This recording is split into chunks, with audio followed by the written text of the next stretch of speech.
Welcome to Wondersleep. 80 is currently the number of years you can expect to live to in the Western world. And 80% of their lives penguins spend at sea.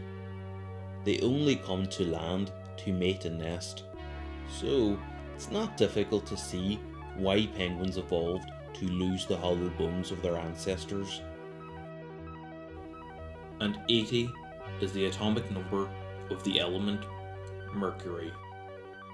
Mercury is quite an interesting element. It's the only metal that's liquid at room temperature, and it's also very harmful to humans. It can inhibit how our cells cope with damage from reactive oxygen species, and since the brain uses huge amounts of oxygen, it's especially vulnerable to this effect. This can cause mood swings, headaches, and irreversible brain damage. Historically, there was a certain group of people that faced high levels of exposure to mercury. Hat makers. They used it to cure the felt material, and this would turn them mad as a hatter. No one knows the exact cause of death of Edgar Allan Poe. Many theories include rabies, syphilis, alcohol, heart disease. Although, a few months before his death, blood tests did show high levels of mercury. Poe was born in 1809, as was Charles Darwin and Louis Braille. Braille's story is a sad one. He wasn't born blind, but at 3 years old, he was playing in his father's workshop and he accidentally poked himself in his eye with a very sharp tool. It became infected, and it would be another 100 years before the discovery of penicillin. So, the infection spread to his other eye.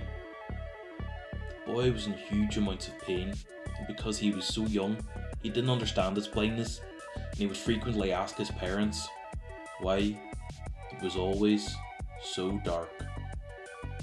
Despite his blindness, the boy mastered the cello and the organ. He also learned how to read with a system invented at his school by the headmaster. It used the alphabet as we know it, embossed onto heavy paper. Braille was irritated with these large and cumbersome books.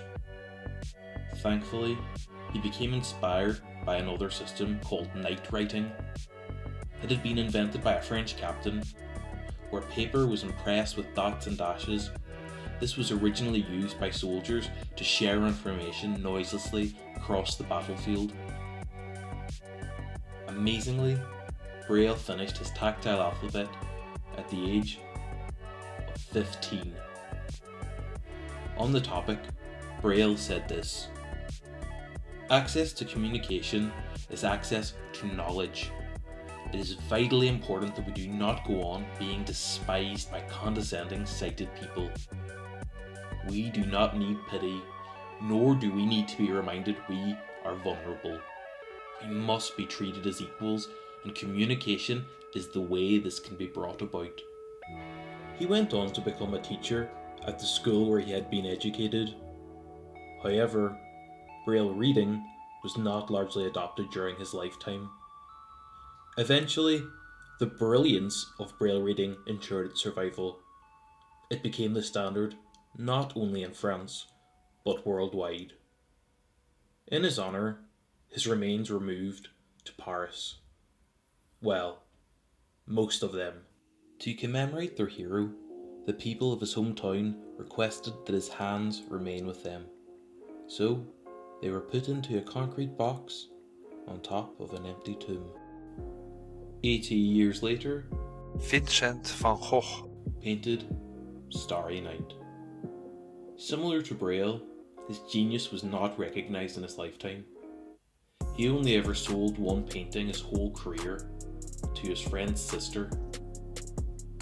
He painted Starry Night a year after cutting off his own ear and a year before killing himself. He was in an asylum receiving treatment for his mental illness when he looked out onto the night sky and painted what he saw. When he was finished, he deemed it a failure, so much so that he didn't even sign it. His magnum opus. 80 years later, we took our first steps on the moon.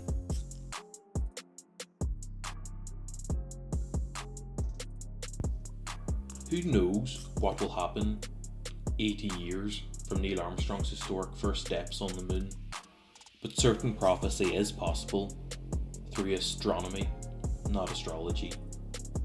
Mercury, this time the planet, will pass between the Earth and the Sun. This transit can happen because it is an inferior planet. This occurs less frequently than you'd think for how fast Mercury hurtles around the Sun. How fast? Well, 1 Mercurian year, the length of time it takes for Mercury to orbit the Sun, is half of how long it takes for a day-night cycle to occur on the planet. What's the link here between Mercury the element and Mercury the planet? The element was previously known as hydrogen. The elements all had alchemical names, most of which we don't use today. Venus for copper, Mars for iron, and Mercury for hydrogen.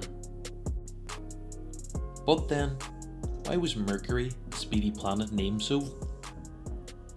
It was after the Roman messenger of the gods, Mercury. This deity was known for his speed. He would guide newly deceased souls to the afterlife, and he also carried Morpheus' dreams from the Valley of Somnus to sleeping humans. The people of 2049 may not be able to see this transit of Mercury from the ground. It is predicted that pollution and aircraft exhaust trails will make ground-based astronomy impossible. The people of 2049 may also not have emperor penguins. Scientists predict their extinction as a sole consequence of human activity. So, like Mercury, the messenger of the gods, I'll bring you a message. While you can, enjoy the penguins. They won't be here forever, but they are here today.